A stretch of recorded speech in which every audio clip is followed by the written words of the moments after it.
Hello বন্ধুরা, তোমরা সবাই কেমন আছো? আশা করি অনেক ভালো আছে। তো আমি অনেক ভালো আছি। তারপরে চললাম নতুন একটা রেসিপি নিয়ে। তো চলো রেসিপিটা তোমাদের সাথে শেয়ার করি। তো আমি এখানে দিয়েছি পেঁয়াজ কুচি, তেজপাতা, একটু সামান্য পাঁচফোড়ন, এখানে দিয়ে দিলাম আদা বাটা, পেঁয়াজ বাটা, রসুন বাটা। তো আমি এখানে দিচ্ছি হলুদ, তারপর দিয়ে দেবো জিরে গুঁড়ো,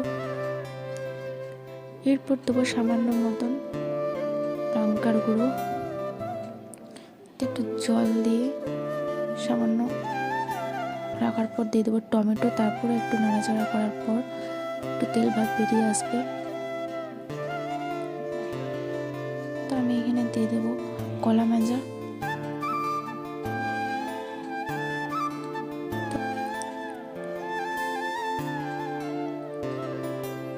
তো হালকা নাড়াচাড়া করে এখানে দিয়ে দেবো আমি মসুরি কলাই, মুগ কলাই এবং দেবো ভাঙা কলাই। তো হালকা এর সাথে মিশিয়ে তো ফাইনালি আমাদের রান্না কমপ্লিট। দেখো তো কেমন হয়েছে একটু কমেন্ট করে জানা বন্ধু।